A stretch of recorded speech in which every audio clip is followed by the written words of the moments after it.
My friends, welcome to today's episode of Patriot TV. I'm your host, JD Rucker, and you can't see me.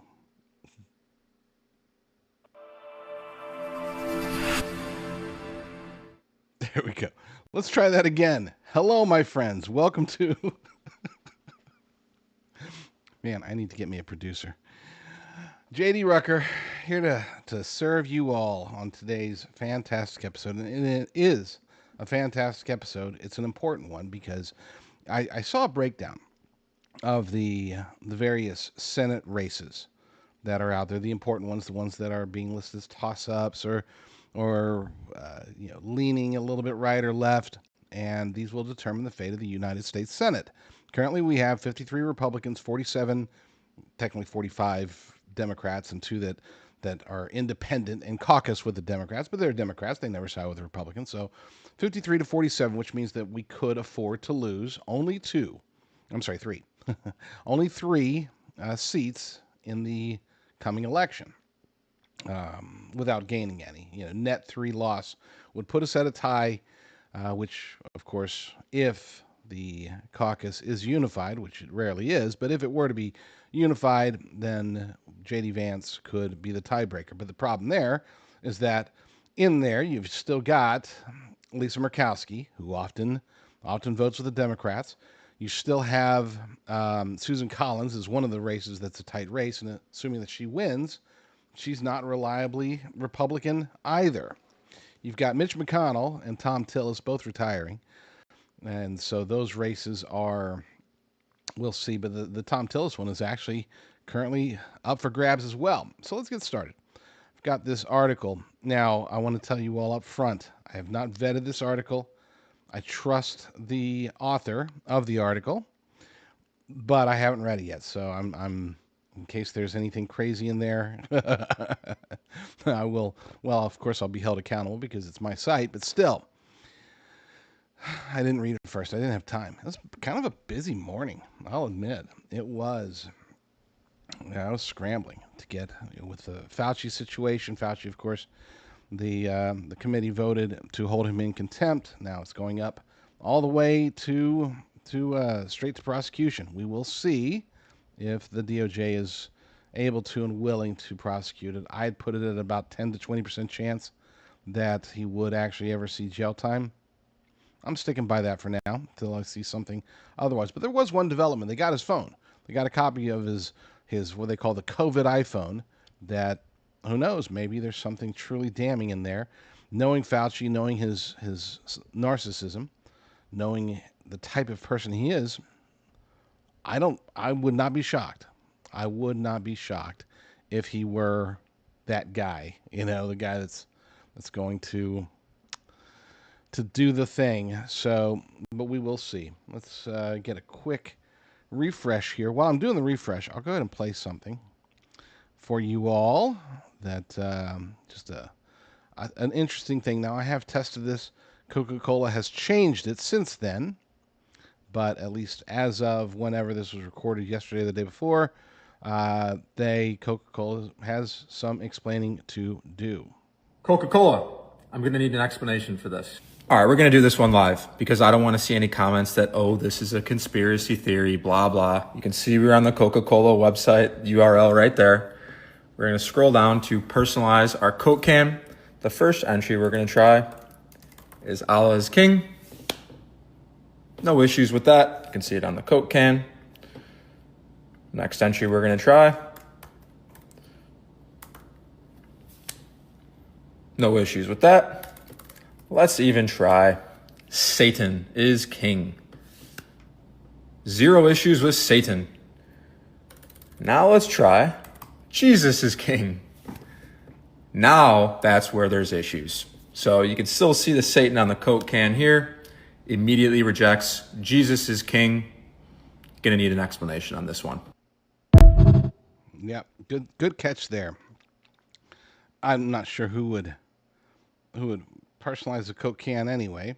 Even $9.95, whatever. Maybe there's some Coke fans out there. Not me. With that said, let's get into this article. We have it over at patriot.tv. Democrats have chosen their Senate champions and revealed their party's souls. I already love the headline. That's already a good one. I have high hopes for this by Shane Fisher. The battlefield for the United States Senate is now fully drawn with Abdul El-Sayed's victory in Michigan's Democratic primary this week. The last major piece fell into place, and Americans can finally see the full slate of contests that will determine whether Republicans keep the upper chamber or hand Chuck Schumer the gavel he has coveted for 6 years. And to be clear, I'm not sure if he would even be the Senate Majority Leader the way that things are going with the Democrats, even if they win. Probably, but you never know. With the completed map, or what the completed map reveals, is more interesting than any single poll number. In state after state, Democrat voters have offered a choice, or were offered a choice between the establishment and the hard left, and they chose the hard left. The 2026 midterms will not merely test Republican strength; they will test whether America is prepared to send Bernie Sanders' movement to the Senate in force. He's been sort of a lone voice, a little bit of Liz Warren there. Kamala sided with him a lot when she was in the Senate, but for the most part, he's the radical. Everybody else is a Chuck Schumer fan. Republicans hold a 53 to 47 majority. So, yeah, we already talked about that. Let's get into the actual races. North Carolina. Thom Tillis. Sorry, I was going to start to sing for you all, but we're going to avoid that today. Thom Tillis is retiring. Just couldn't stand being in a Trump Republican Party, and so he bailed. He bailed early. He announced he was out very early on, which was it freed him, to be able to be a thorn in President Trump's side, an anti-American, quote unquote, Republican rhino senator, and even before, even when he was still being held accountable by the voters, yeah, he was worthless. So yeah, he's gone. That's good. Praise God for that. There we go. Praise God for that. But his seat, Republicans might lose it. As a matter of fact, right now, of all the seats that are up for grabs, it's the one that's most likely going to turn blue.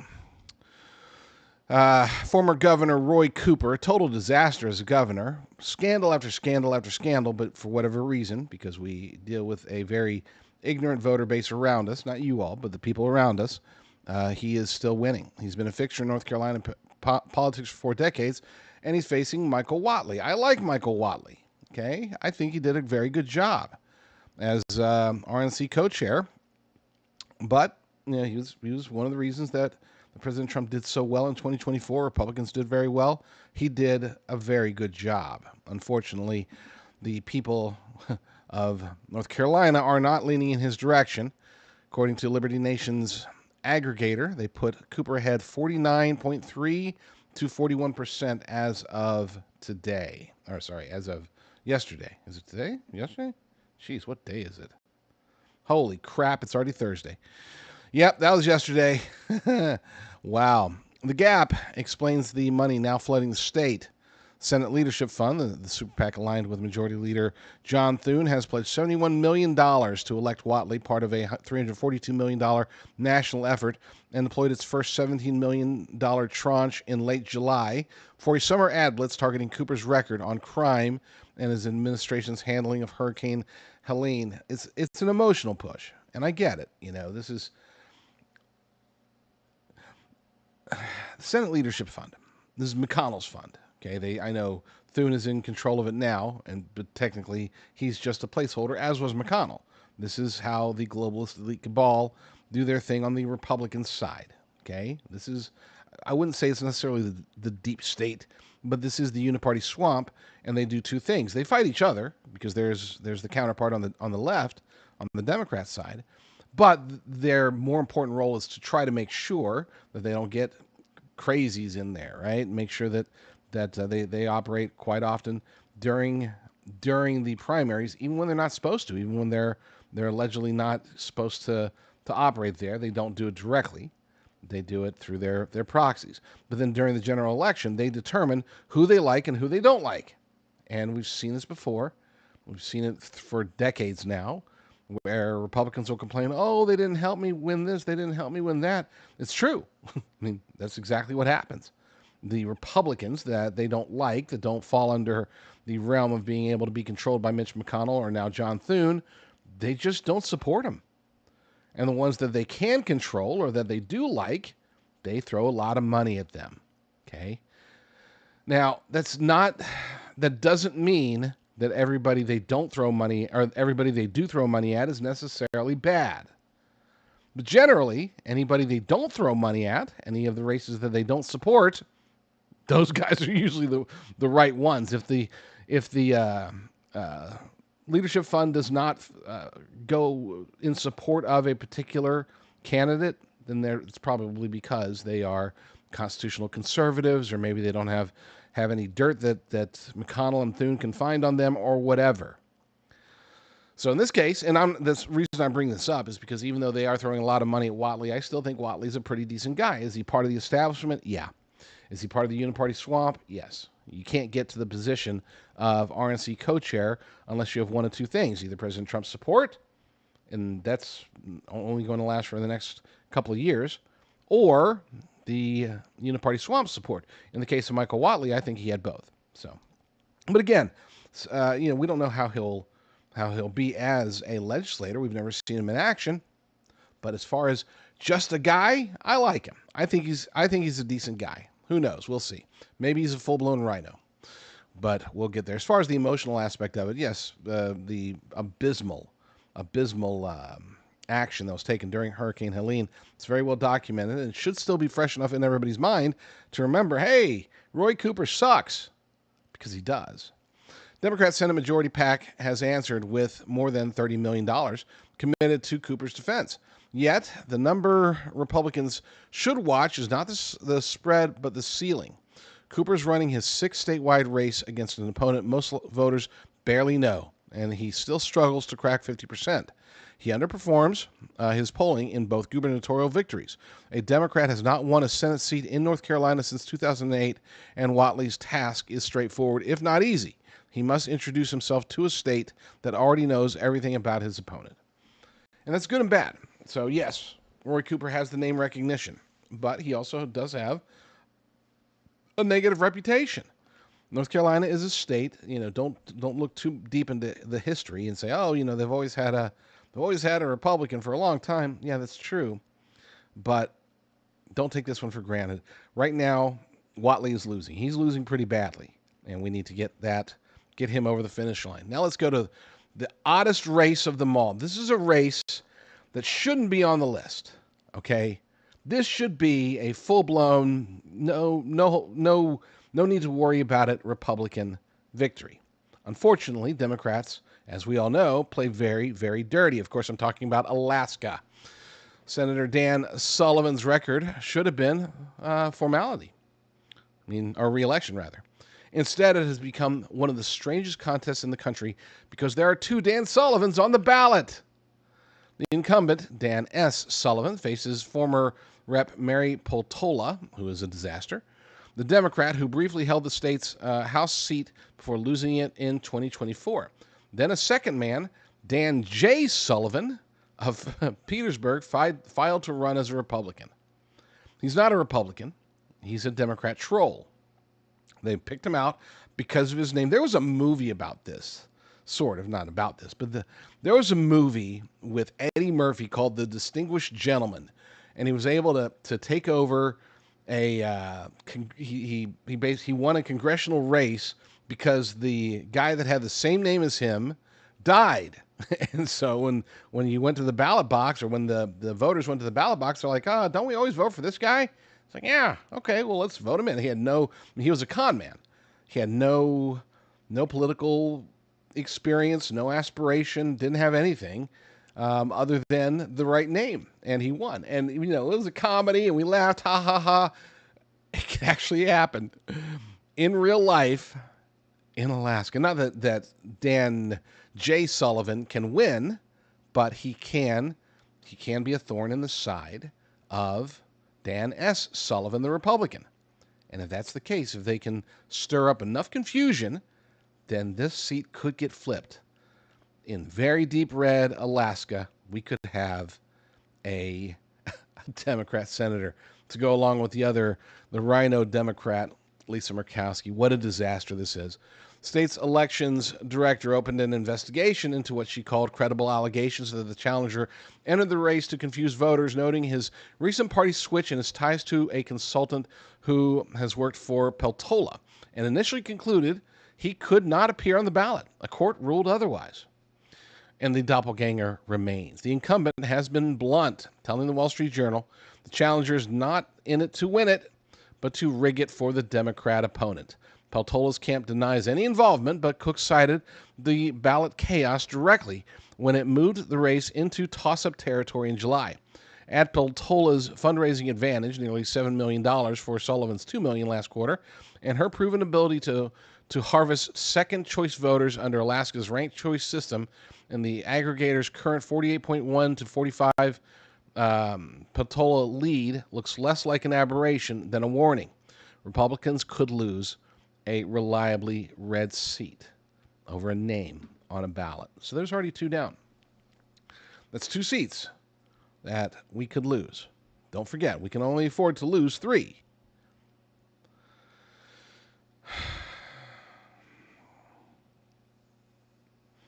I want to say something.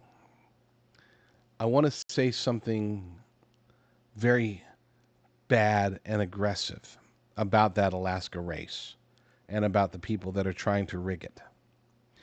But I'm going to hold off because I'm trying to avoid the non-Christian thoughts as much as possible. But I'll tell you, this whole thing stinks. It chaps my khakis. We shouldn't even be talking about freaking Alaska being a toss-up. And this is one of those scenarios where respectable Democrats, okay, so that's an oxymoron, but I guess self-respecting? No, that's not even, that doesn't work. Whatever. Democrats should be calling this out. They should be condemning this. They're silent. Legacy media should be all over this. They should be hounding this guy. Okay. If he really is a full-blown Republican candidate, even though he's been a lifetime Democrat, if he really is in it to win it, he's not just trying to rig the race for the Democrats, then just pray about this one. This is one of those ones where Alaska's too far. I don't want to ask anybody to go up there and start helping with the campaign or anything. You know, they're so isolated. And here's the problem is that because of the super low population, there are literally more people within a 5 mile radius of where I am right now than there are in the entire state of Alaska. And with that being so spread out, having so few people, it doesn't take a lot to win or lose an election. So I really hope and pray that can get fixed. Let's move on to Maine. Talk about another crazy election. Susan Collins seeking a 6th term. You know, I'll just say up front, I blame the Democrats for even making me just. I've never cheered for Susan Collins. I've never cared about the race. I've always avoided it. I've never supported the Democrat, but it's like, you know, I don't care. I will let that one play out on its own. I'm not going to get involved. This time, it sucks because I got to get involved because not only do we need to maintain control of the Senate, but perhaps more importantly, the alternative, this Troy Jackson, DSA. It's funny. Is he DSA? Is he not DSA? It's hard to tell. Same thing with a lot of these guys. I mean, he definitely is. But is he going to claim it? Is he not? We'll see. Yeah, I gotta root for Susan Collins. That really ticks me off. She's seeking a 6th term in the most chaotic environment of her career. Democrats first nominated Graham Plattner and Oyster Farmer. You guys know the story. Plattner withdrew, yada, yada, yada. They brought in Troy Jackson, former state Senate president. Jackson is no moderate placeholder. The 5th-generation logger worked on Sanders' 2016 presidential campaign, supports Medicare for All, finished 3rd in this year's gubernatorial primary before party handed him the Senate nomination. Collins wasted no time labeling him a candidate handpicked by party insiders whose agenda would land squarely on the backs of the low and middle income Mainers. Now, to be clear, just a quick side note, he wasn't selected by the party insiders. He was selected by Graham Plattner. Graham Plattner handpicked him. That was his deal. He said, fine, I'll drop out, but only if I get to pick the replacement. And they're like, no, that's not how it works. He's like, then I'm not dropping out. And there's nothing they could do. They could not force him out. Okay? I mean, they would literally have to have him assassinated. That's the only way they could have forced him out before the deadline, which was, what was it, July 13th, if I recall. Before the July 13th deadline, he had to willingly drop out. And he made a deal and figured out some way, some agreement, some whatever. He figured out some way to tell them, to tell the party insiders that they're referring to in the article, that it's this guy or I'm not dropping out. You're either going to run me or Troy Jackson. That's it. Final story. End of story. Final word. And they, of course, had no way to fight it. They could have lied. There's always that, but who knows? Maybe he had some sort of leverage over them. Liberty Nation's aggregator shows Jackson leading. Troy Jackson, radical, leading the Republican incumbent in the... Look, Maine isn't even a purple state. It's a blue state. They just, for whatever reason, kept Susan Collins in. She's been able to maintain her because she's pro-abortion. So that's been the only thing that's kept her in there for decades. But whatever. She's losing by 3 points, a sobering figure for a senator who has survived every previous storm. The question in Maine is whether voters reward a party that swapped one Sanders acolyte for another after scandal forced its hand, or whether Collins' 4 decades of independence still counts for something in the state that has never quite fit either party's mold. I mean, she's the bonus vote, basically. She's the vote. I mean, Susan Collins, I rip on her nonstop, but to be fair, she's held a seat for a long time that, as of today, and probably for the last decade, there's no way we could ever win that. Republicans could not win that seat back if she were to lose. It would be decades again before that would happen. There would have to be a humongous generational shift in Maine because they are blue. They're not deep blue. It's not California. It's not Massachusetts. But that's by ideology, not by numbers. They have a strong Democrat base. They really do.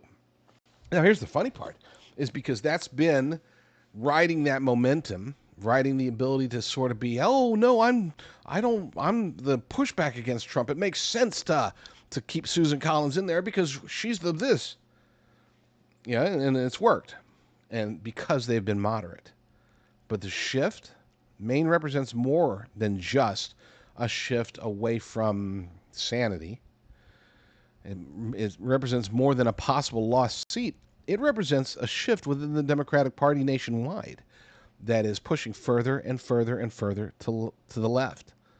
The fact that they're embracing DSA members, we like to, and well, we know the truth, but Democrats, the establishment folks, they like to say, oh, it's isolated in pockets. It's, of course they won in New York City. Of course they won, they're winning in these deep blue areas, these deep blue districts, but they can't really win, on the national stage or even a statewide stage. Well, we're about to get to evidence of that's not true, that they can win at the statewide level. But they also, Plattner won fair and square before the scandals came out. He was winning handily against the 2-term sitting governor. He was defeating the 2-term sitting governor in the state of Maine and defeating her handily. So yeah, this is more than just a fight for a seat. This really will say a lot about control of the nation. Before we get to the next story, I'm going to set it up with some J.D. Vance action. The base of the Democratic Party just wants radicals. It wants these DSA types. It wants people who hate even the idea of private property ownership.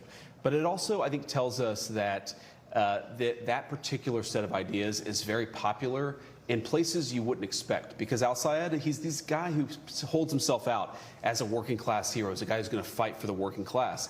How does he fight for the working class? By flooding his state and his country with low-wage immigrants. Of course, those people will drive down the wages of the working class.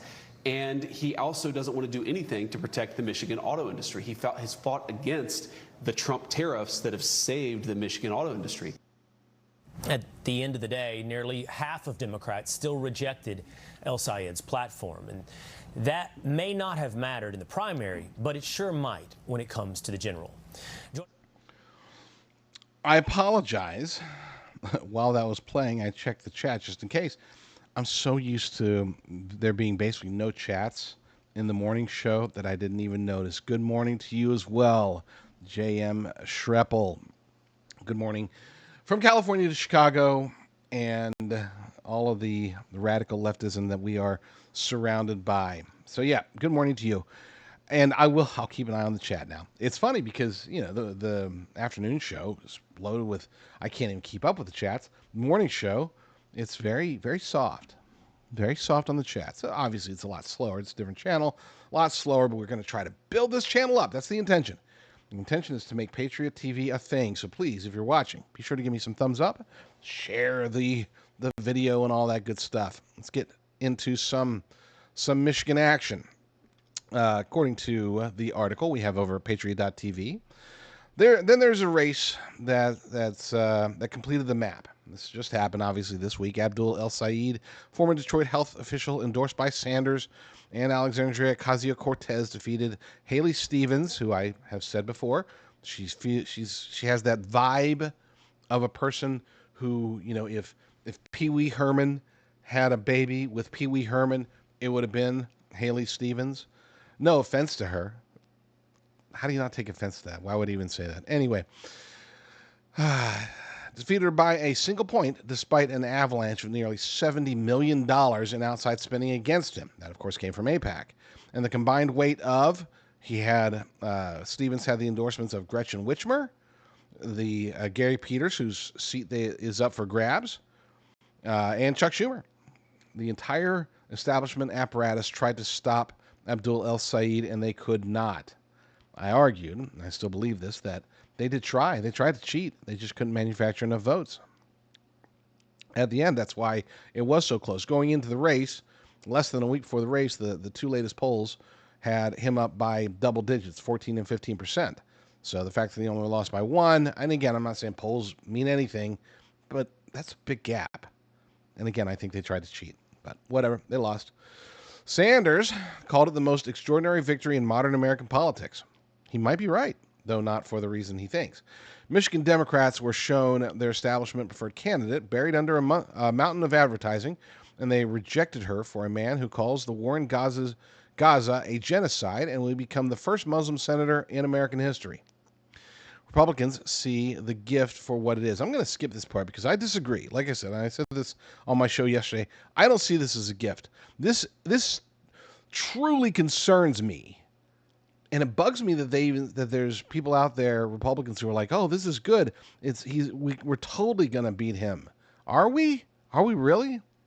According to the aggregator over at Liberty Nation, he is currently clinging to a 44.3 to 43.8 lead over Mike Rogers.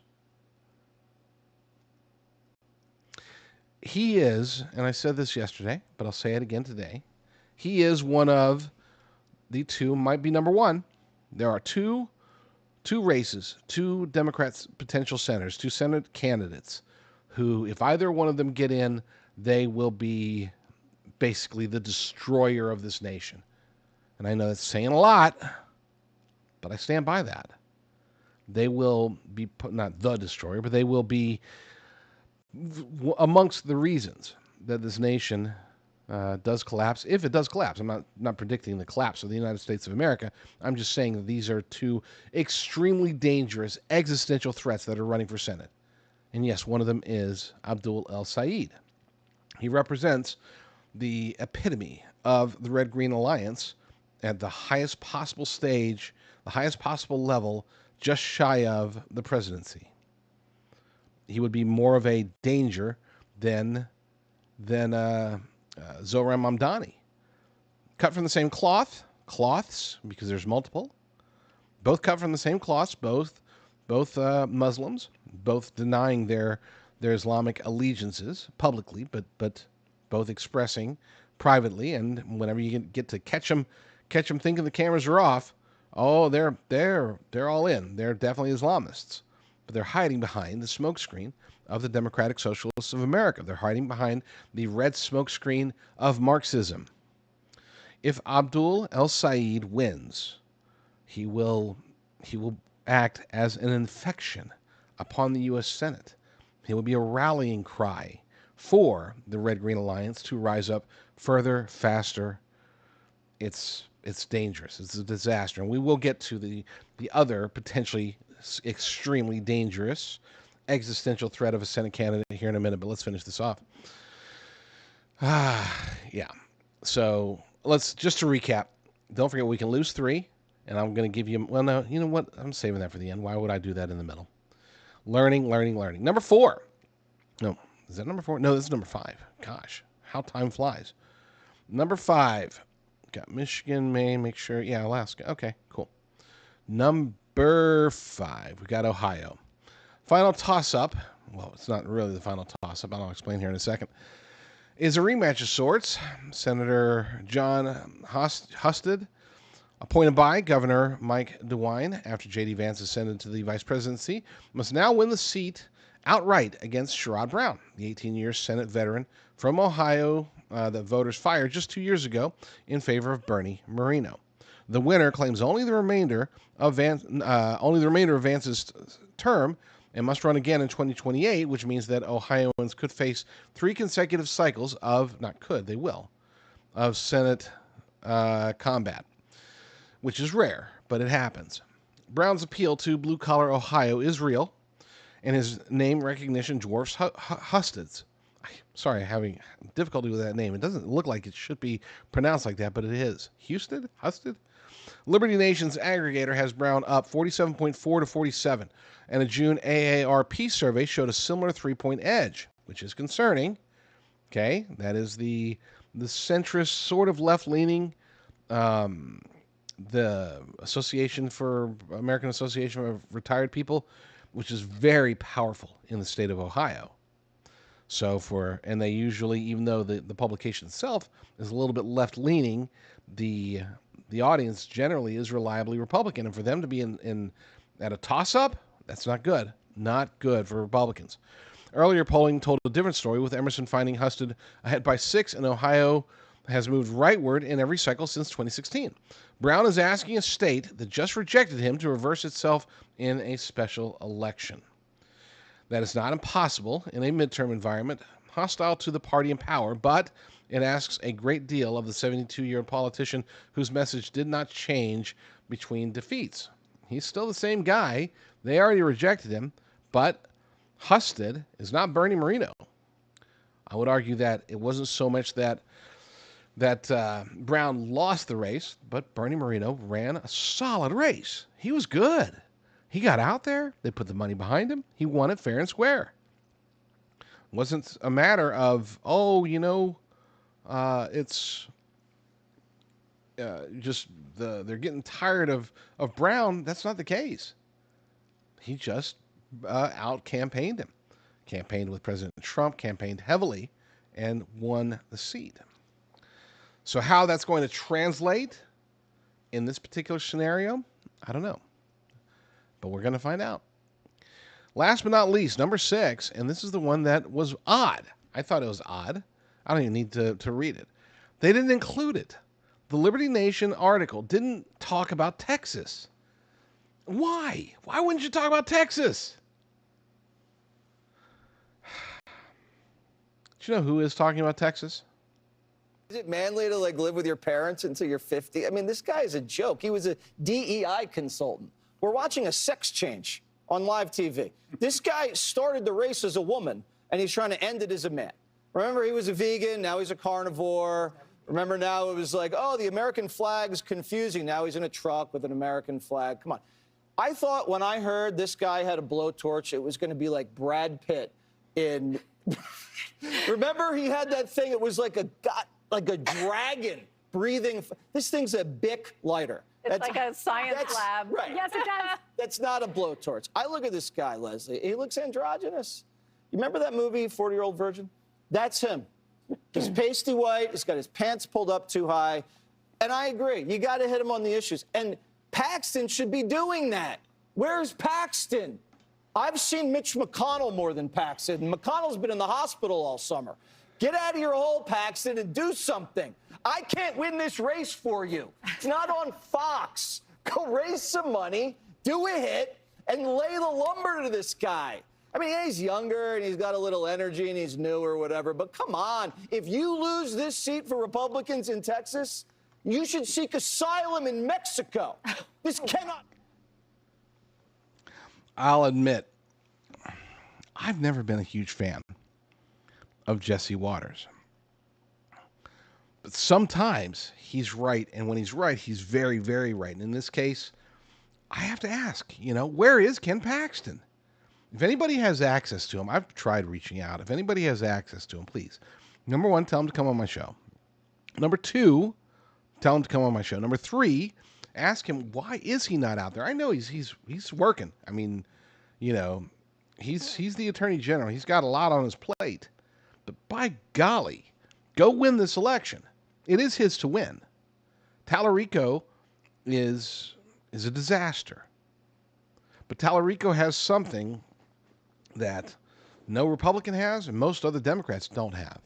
He has the intense backing of extreme levels of dark money. There are those who say that if he remains close in the polls or even ahead in the polls, that they will sink, they being the dark money people. And where that money's coming from, it's always hard to tell because you always have ways to filter that money through. Neville Roy Singham could be filtering in a whole bunch of Chinese Communist Party money right now into campaigns to try to push Tallarico over the top. And that's something that, even other Senate candidates, they don't have this. Okay, we're talking about to a degree that would come close to the presidential race, as close as the Senate race can get. More money will be spent on this Senate race by Democrats than any other race in history. Any other Senate race. And when I say, as if he can keep it close, currently in Texas, this guy is winning. My caveat, polls suck. This even, 90 days out, they still suck. They suck all the way up until maybe the couple days before. And even then, you can't trust them because they are manipulated. So I don't think that he is winning for real. I would argue that Ken Paxton is probably up by a couple of points in a real-world voting scenario. But this is Texas. And this is James Tallarico. There's no reason why any Republican candidate shouldn't be up by double digits at this point. James Tallarico is a disaster. He's a bald-faced liar. He is a bald-faced liar. He is, and this is what makes it worse, of course, is that he's a seminarian. He's a pastor. He represents some perverted, heretical version of Christianity. And in the name of the Democrat Party, and in the name of his awful doctrines, awful understanding or lack of understanding of the Bible, he is pushing his way into victory for this Senate seat. And people aren't seeing it. And I don't know why. And part of the reason why is, again, because Ken Paxton and his campaign and any of the super PACs around him, they're just not hammering home the message that James Tallarico is a bald-faced liar. Is he a vegan or not? I think he is. He's expressed vegan support in the past. We have you never see him that you would think that if he wasn't a vegan, they'd pull out, he was at some fundraising dinner back in 2017, and here he is eating a burger. You don't see any of that. You only see the recent stuff. And even then, it's totally staged. Everything about this guy is staged. Recently, they had to make a campaign ad. He had to go rent a truck so that he could pretend to be a rootin' tootin' Texan truck owning drives a truck, wears a cowboy hat, wears the Lone Star State's flag on his shirt. All of it's fake. It's all false. It's manufactured. It's a lie. James Tallarico, his campaign, and the Democrats behind him are lying to Texans. And I don't know why Ken Paxton isn't out there hammering this home. I've seen a couple of interviews that he's doing.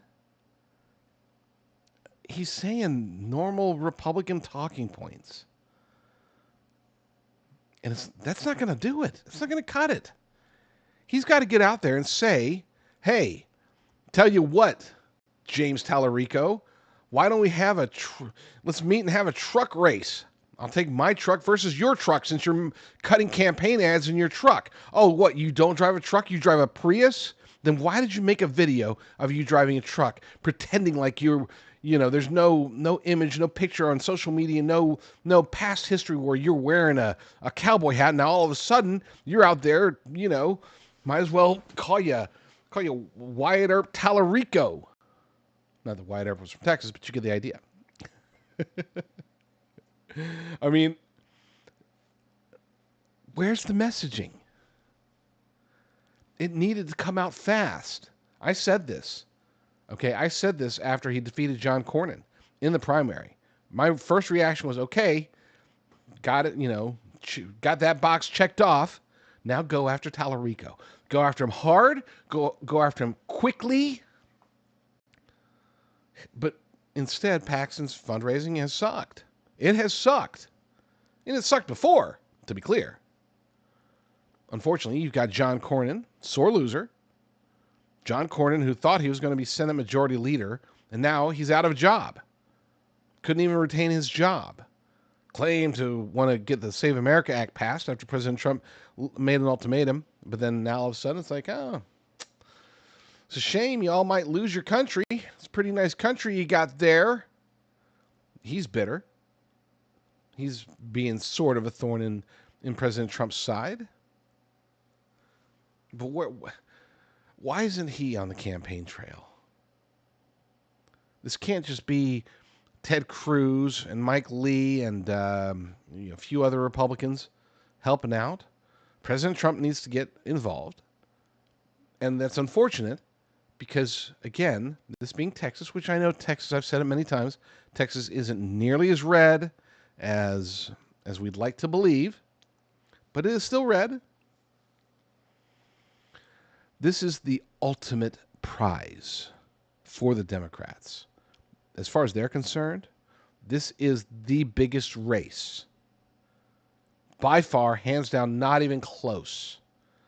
They want to win this. They can feel it. They can taste it. They look at it and they're like, they talk to James Tallarico and they're like, wow, the hell are we going to do with this guy in Texas?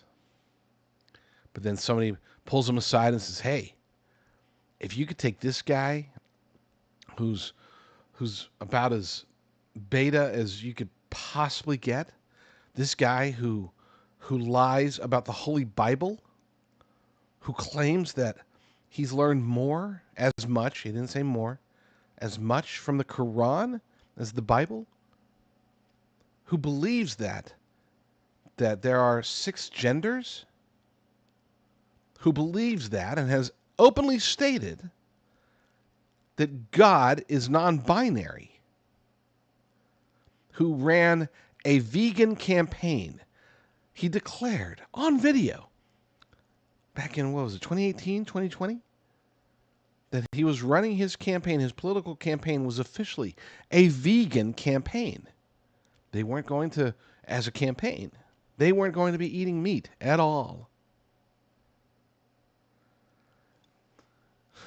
I haven't even talked about his policies. And here's the thing.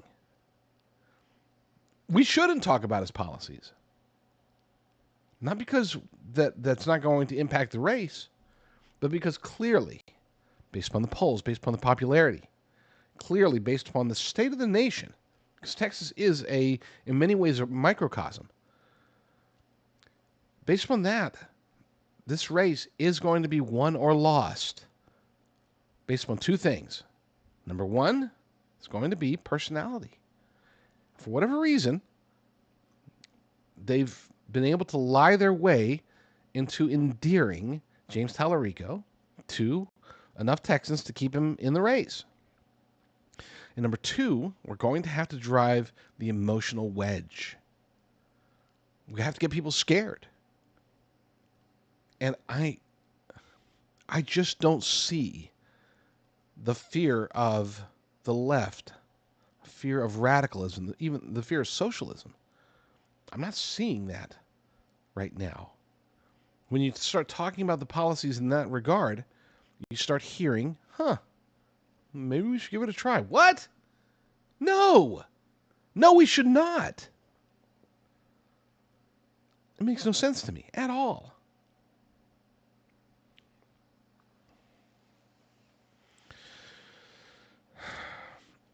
I guess it does. It does make sense. Because we are talking about a nation that in many ways has fallen. I'm a proud American. Technically I'm a natural born citizen because my father was an American soldier. Met my mother overseas. I was born overseas. Came to America as an infant. And this is all I've known. I don't have dual citizenship. I don't even speak the language of where I was born. I'm an American. And I am proud of this nation. But I'm also fearful of it. Fearful for it, I should say. I'm fearful for the soul of this nation. It is being corrupted. Even from those who are supposed to be making things better. James Tallarico is allegedly a pastor. I say allegedly because, he is definitely a pastor. I just don't think he's a Christian pastor. His actions, his words, his policies, even the way he's running his campaign, through lie after lie after lie after lie, this points to the fact that, no, this is not a God-fearing Christian man. If he were, he wouldn't be doing the things that he's doing. If he were, he wouldn't be saying the things that he's saying. And that's extremely concerning. Not just for Texas, but for the future of America.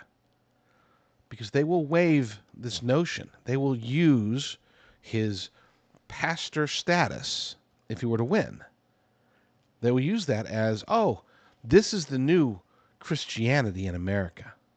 This is what Christians actually want. And he's not the only one. There's this guy running for Congress. I forgot his name. Megachurch pastor. Totally pro-abortion.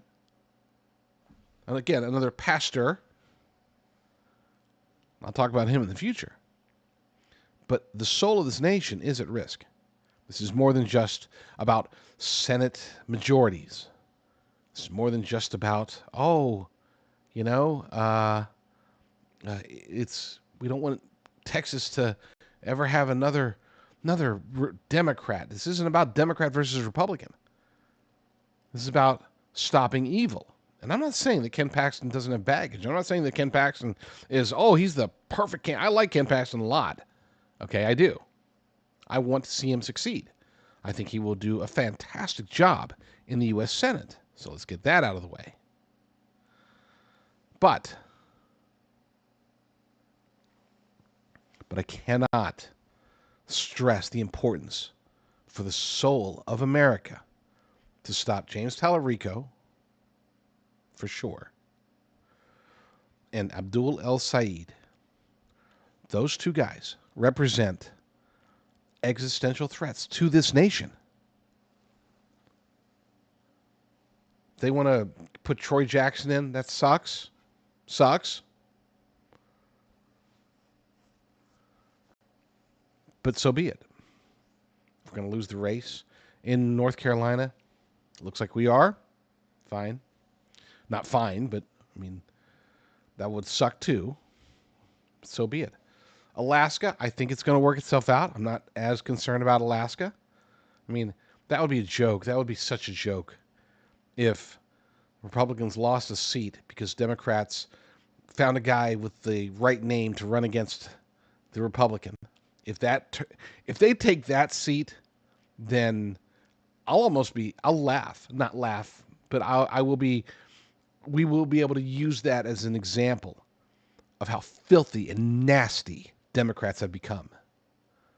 That's nasty. That's the type of thing that they should be ashamed of themselves, not just because of their policies, not just because of their skewed worldview, but if they actually allow this to happen, if they can steal this United States Senate seat by throwing confusion into the mix, that's disgusting. And I would actually say that we could use that against the Democrat Party in the following election. I'm not saying I want it to happen. I'm just saying there's a silver lining to that one. So small, but it is, to some extent, it's a silver lining. There's no other way to put it. Ohio, we'll see what happens. That one's a tough one. But I would actually be willing to lose 2 or 3 of those if it meant that we absolutely positively did not lose Texas or Michigan. Not because of the states, but because of the candidates. Abdul El-Sayed, can't happen. James Talarico, can't happen.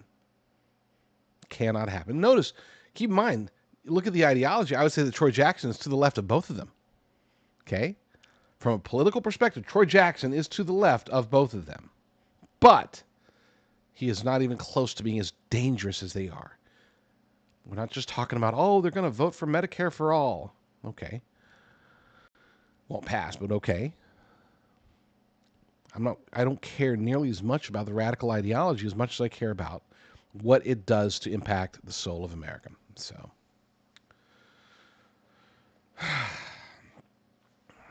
breathe. Publius, I love you guys as well. Thank you for the kind words. It has been a heated day. Do I have a commercial? I do. I got a commercial. All right, we're going to try this one. This is an old commercial, but this will help to reset. So I don't know if this is out of date or not, but we'll try it. Look, I get it. Over the last probably decade or so, everybody's heard about MyPillow. Everybody's either love Mike Lindell, I love him, or you have a different opinion of him, so be it. But his pillows are stinking awesome, as are his slippers, as are his bed covers, and pretty much everything they have over there. All American, pro-America, America First company, of course. So, and they're hurting. They've been attacked more so, as Mike likes to say, he's been attacked more than any other man in America other than President Trump himself, and so is his company. So support them, please.